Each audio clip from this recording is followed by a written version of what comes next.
ఇలా జరిగింది. పైన సెంట్రల్లో బీజేపీ వాళ్ళు దీన్ని ఆమోదిస్తే ఇక్కడ ఆంధ్రప్రదేశ్లో కూటమి ప్రభుత్వంతో పాటు కూటమి పెట్టుకున్నటువంటి చంద్రబాబు నాయుడు గారు ఈరోజు దానికి మద్దతు తెలిపి మన మైనారిటీ సోదరులందరికీ అన్యాయం అనేది చేసినారు. మన జగన్మోహన్ రెడ్డి గారు వక్ఫ్ బోర్డ్ బిల్ అమెండ్మెంట్ ఆపడానికి పిటిషన్ అనేది సుప్రీంకోర్టులో పెట్టి నిన్న విచారణ అనేది జరిగింది. మే 5వ తారీఖు అది ఏం నిర్ణయం తీసుకుంటారో, ఏమి దాని గురించి ఏం మాట్లాడతారో అనేది మేమందరూ ఎదురు చూస్తున్నాము. ఆ రోజు కూటమి ప్రభుత్వము మైనారిటీ అందరూ మన వాళ్ళే అని చెప్పి ఓట్లకు మాత్రమే ఉపయోగించుకున్నారు. ఈరోజు ఆ మాటలన్నీ యాడైపోయినాయి, ఏమైపోయినాయి నేను ఈరోజు అడుగుతున్నాను.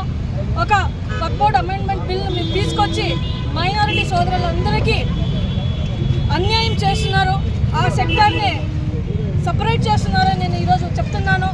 దీనికి మేము మద్దతు తెలుపకుండా విరోధిస్తూ ఈరోజు చూడవచ్చు మన హిందూపురం నియోజకవర్గంలో భారీ ఎత్తున మన మైనారిటీ సోదరులందరూ బయటకు వచ్చి ఈరోజు కూటమి ప్రభుత్వాన్ని నిలదీస్తున్నారు, వక్ఫ్ బోర్డ్ అమెండ్మెంట్ బిల్ని విరోధిస్తున్నారు. ఇలాగే దీనికి మేమందరూ మన జగనన్న పార్టీ తరఫున, మన వైఎస్ఆర్సీ పార్టీ తరఫున మన డిస్ట్రిక్ట్ ప్రెసిడెంట్ గారు ఉన్నారు ఈడ సత్యసాయి జిల్లా, మేమందరూ దీనికి వక్ఫ్ బోర్డ్ బిల్ అమెండ్మెంట్ విరోధిగా మద్దతు తెలుపుతున్నాను. వక్ఫ్ బోర్డ్ బిల్లను వక్ఫ్ బోర్డ్ బిల్లను వక్ఫ్ బోర్డ్ బిల్లను వక్ఫ్ బోర్డ్ బిల్లను వక్ఫ్ బోర్డ్ బిల్లను వక్ఫ్ బోర్డ్ బిల్లను వక్ఫ్ బోర్డ్ బిల్లను వక్ఫ్ బోర్డ్ బిల్లను